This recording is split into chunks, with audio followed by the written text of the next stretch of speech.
आज के वीडियो में मैं आपको एक बेस्ट एमएसीडी ट्रेडिंग स्ट्रैटेजी बताऊंगा जिसे सीखकर आप अच्छा खासा प्रॉफिट जनरेट कर सकते हो। एमएसीडी ट्रेडर्स द्वारा यूज किए जाने वाले एक बहुत ही फेमस इंडिकेटर है, पर बहुत से लोग एक मिस्टेक करते हैं, वो है एमएसीडी को सिंगल अलोन यूज करना, क्योंकि एमएसीडी रेंजिंग मार्केट में हमें कंटिन्यूअसली फेक सिग्नल देता रखता है, जिसके वजह से हमें भारी नुकसान का सामना करना पड़ता है। तो वीडियो शुरू करने के पहले मैं थोड़ा एमएसीडी बुलिश क्रॉसओवर और बेरिश क्रॉसओवर को डिस्क्राइब कर देता हूं।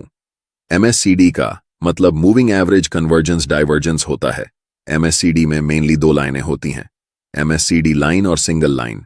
ये दो लाइनें हमें क्रॉसओवर के थ्रू बाय और सेल के सिग्नल देते हैं।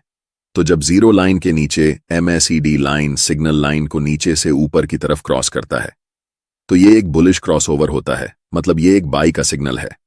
और जब भी जीरो लाइन के ऊपर एमएसीडी लाइन सिग्नल लाइन को ऊपर से नीचे की तरफ क्रॉस करता है तो ये एक बेरिश सिग्नल होता है, डेट मतलब सेल सिग्नल होता है। यहां तक अगर आपको समझ आ गया तो हम आगे स्ट्रेटेजी की ओर बढ़ते हैं। तो हमारी जो स्ट्रेटेजी है उसके लिए हम एमएसीडी के साथ 200 एक्सपोनेंशियल मूविंग एवरेज को यूज करेंगे। तो ये स्ट्रेटेजी बहुत सिंपल है। इस स्ट्रेटेजी में हम 200 मूविंग एवरेज को as a support and resistance use करेंगे।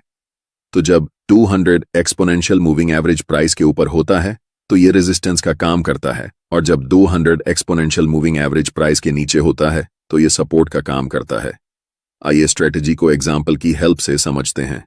यहां आपको दिख रहा होगा मूविंग एवरेज प्राइस के ऊपर है, मतलब मूविंग एवरेज अभी रेजिस्टेंस का काम करेगा। नेक्स्ट आपको दिख रहा होगा इस पॉइंट पर स्टॉक का प्राइस मूविंग एवरेज के पास आ गया है। यहां से पॉसिबिलिटी है स्टॉक का प्राइस यहां से नीचे चला जाए, तो कॉन्फर्मेशन के लिए आपको वेट करना है एमएसीडी के बेरिश क्रॉसओवर का। अगर एमएसीडी में जीरो लाइन के प्राइस के ऊपर बेरिश क्रॉसओवर होता है और स्टिल स्टॉक का प्राइस मूविंग एवरेज के नीचे है तो आप यहां सेल कर सकते हो